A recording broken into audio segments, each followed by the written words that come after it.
Welcome back to Joe and Di's allotment channel. We're in December now, as you can see. I've got lots of layers on. It's quite a cold day today, I suppose. That wind's quite chilly. So yeah, what we'll do this time of year is basically I'm clearing bits of the plot. I've got to the spring to do it really. There's still some stuff in the plot to harvest, which I'll show you a bit later. As you can see, the greenhouse is looking okay.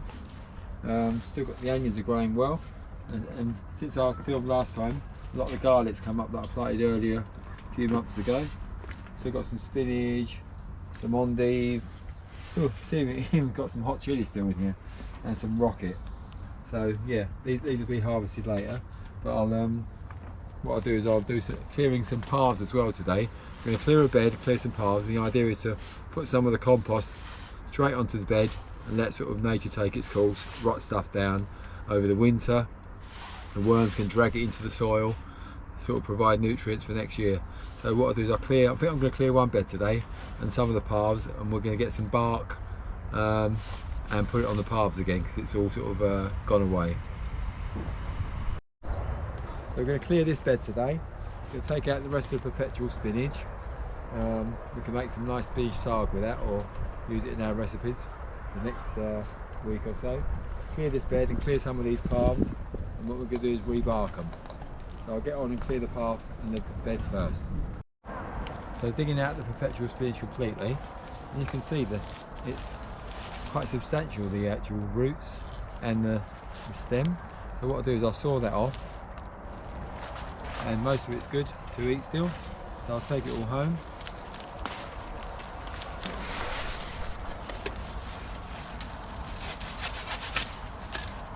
Quite thick.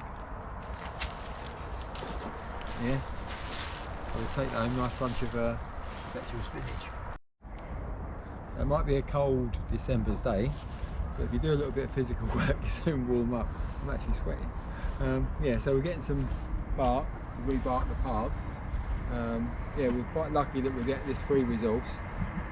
Tree surgeons just dump it here and it gradually goes into the plot bag by bag.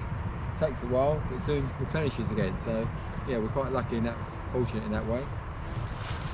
Yeah, you just fill some bags up, and we'll take them in and we'll redo the paths.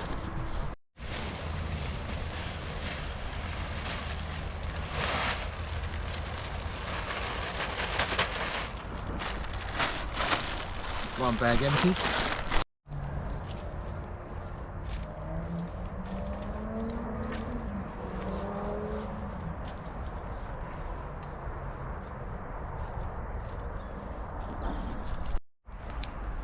The compost hasn't decomposed very well this year, but where we had that really dry period, I was putting lots of water on it, but it wasn't decomposing that well. What I'll do is I'll still spread it over the plot, and hopefully it'll rot down over winter, and anything that's left not rotted down I'll just put back on the compost again later.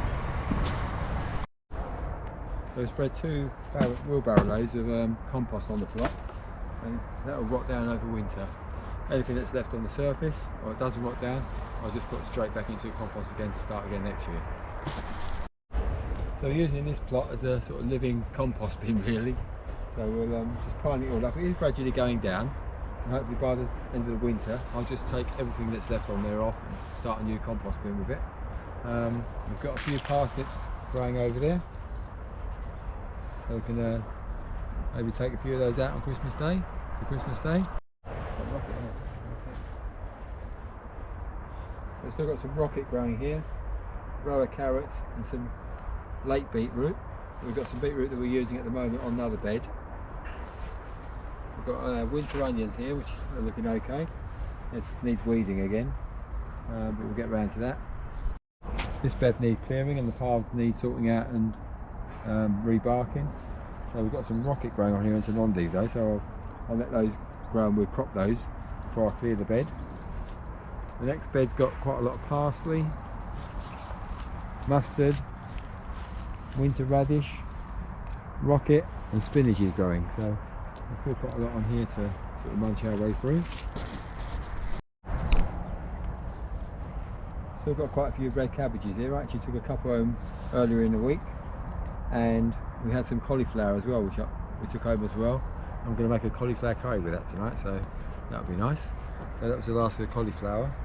But yeah, we've still got a few cabbages here, which we'll take home gradually.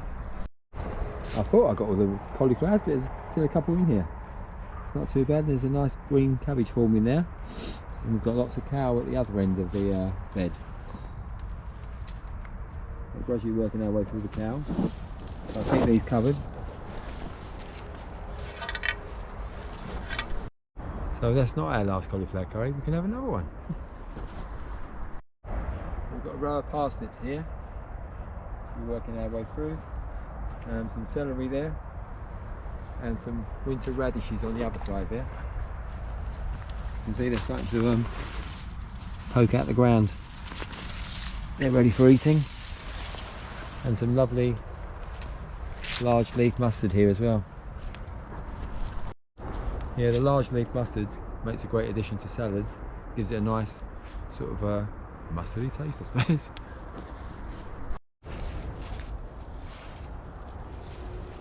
We've still got some beetroots here. We took some home the other day and cooked them up. So we'll work our way through this little row here, and then we've got another row over there that was later. So it should keep us going for a bit longer. Still got some perpetual spinach here, but we've got a bag full from the bed we just cleared, so I won't need that for a while. Some more rocket there, and some more winter radish in there as well. Looks like we've had a nice attack of pests on this bed, but the spring cabbage is looking okay. It's coming through quite nicely and plumping up. So this is the bed of carrots we're working our way through at the moment. Took some home earlier in the week, quite good. The other bed is just a mixture of parsleys and spinaches and some carrots over there as well, which we'll use later. Got some more cow here as well. The artichokes are really looking nice now. They look good on the plot. The leaves are nice. Need to clear this bed as well. This is where the rhubarb is as well, so where the sticks are the rhubarbs. So I just need to clear the weeds out and the grass. So clearing the bed on plot 59, we've got a whole bag of perpetual spinach. So that was plot 59, we're now on plot 52. We've still got Jerusalem artichokes, which we're harvesting as we need them. What else have we got? On this plot, the other thing we've got is leeks and cows still. I'll show you those. So we've got quite a few leeks to work through. We're actually going through them gradually as we go. We love leek and potato soup, so we use some of our stored potatoes, some fresh leek, and we've got a lovely soup on the weekend quite often. We've still got a whole row of cow there as well, which we're working our way through gradually. So that's all we've got growing on this plot at the moment. As you can see, it needs weeding. So I've taken the peppers out of the greenhouse now, because we're predicted to get sort of minus temperatures for the next 4 or 5 days, I think. So it normally stays about 3 to 4 degrees warmer in here. So as you can see, we've still got some peppers on here, and we've still got some little bell peppers on here as well.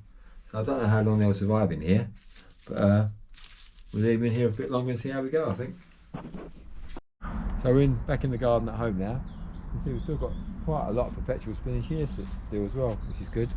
Quite handy for the kitchen here, so you can pick it up, take it straight in and cook it. The last month we sort of showed you that we make this little cage and collect all the leaves, mainly from the sycamore but also from the apples. You can see that was full up to the top, and it's gradually working its way down. And so by the end of the winter it should have rotted down quite well.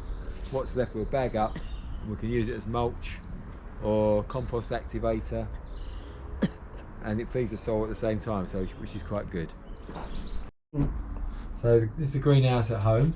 I've now brought in all the geraniums from the garden, because as I said earlier, the temperatures are expected to drop quite severely next week or so. But we've still got lots of flat leaf and curly parsley in here, rocket. Still got some hot peppers in here, which is still changing to red, believe it or not. Mizuna. Still got some lettuces and some garlic and onions in there as well. And I planted some more garlic in these pots as well, actually, yesterday, so they should come through. So that's a tour of plot 52 and plot 59 for December.